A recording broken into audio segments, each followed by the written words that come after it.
warahmatullahi wabarakatuh. Perkenalkan, nama saya Siska Fiantin dengan NIM H04221000 dari Program Studi Penyuluhan dan Komunikasi Pertanian kelas C. Tujuan dibuatnya video kali ini adalah untuk memenuhi tugas UAS mata kuliah Komunikasi Massa.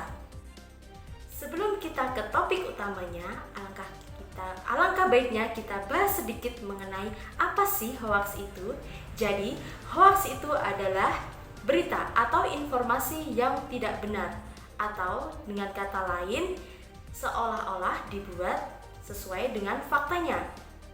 Jadi, di sesi kali ini saya akan memberikan informasi contoh mengenai berita hoaks di bidang pertanian. Jadi, kali ini kita akan bahas salah satu contoh berita hoaks di bidang pertanian, yaitu dengan judul 1 juta ton beras sintetis beracun dari Cina.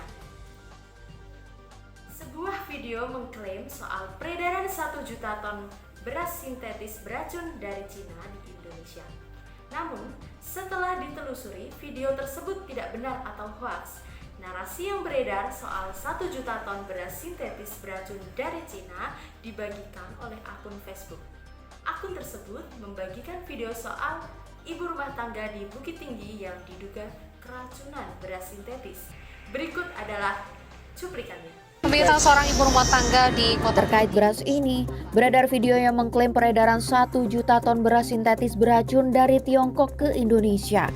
Namun setelah tim melakukan penelusuran, ditemukan video identik dengan video klaim yang berasal dari kanal YouTube salah satu TV swasta, memberitakan seorang ibu rumah tangga di kota Bukit Tinggi, Sumatera Barat menderita radang tenggorokan dan pusing, diduga karena mengonsumsi beras sintetis.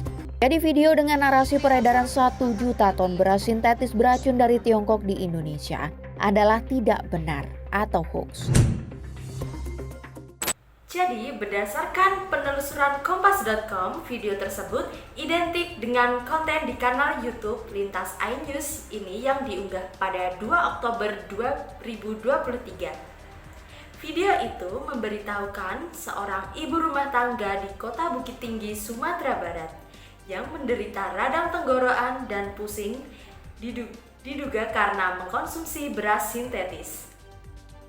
Dilansir Tribun News, setelah ada kabar beras sintetis di Bukit Tinggi, selanjutnya sampel beras tersebut dibawa ke laboratorium untuk dicek. Setelah pengecekan, hasilnya bukan beras sintetis. Setelah dilakukan pengiriman ke laboratorium yang direkomendasikan Badan Pengawas Nasional di Bogor dan hasilnya negatif, ujar Gubernur Sumatera Barat Mahyeldi Ansarullah pada 17 Oktober 2023. Mahyeldi mengaku belum mendapat laporan terkait penyebab konsumen yang mengonsumsi beras tersebut dan mengalami pusing dan mual.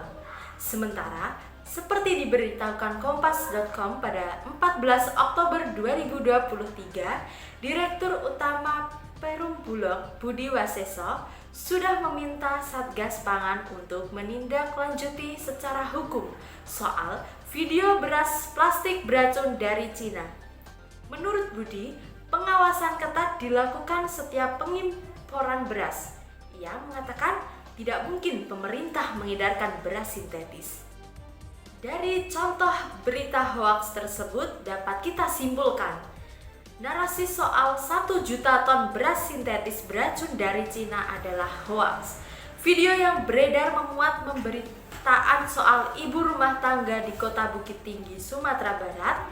Ia menderita radang tenggorokan dan pusing diduga akibat mengkonsumsi beras sintetis. Namun, setelah sampel beras diperiksa di laboratorium, hasilnya negatif, bukan beras sintetis. Sementara, Direktur Utama Perum Bulog Budi Waseso mengatakan sudah meminta Satgas Pangan untuk menindaklanjuti secara hukum soal video beras plastik beracun dari Cina. Sekian yang dapat saya sampaikan. Dari contoh berita hoaks yang kita bahas kali ini dapat kita pelajari bahwa ketika kita menerima sebuah informasi atau berita, lebih baiknya kita mencari tahu terlebih dahulu mengenai berita tersebut, mengenai faktanya atau mengenai kebenarannya, agar kita tidak termakan oleh hoaks. Sekian dari saya, terima kasih. Wassalamualaikum warahmatullahi wabarakatuh.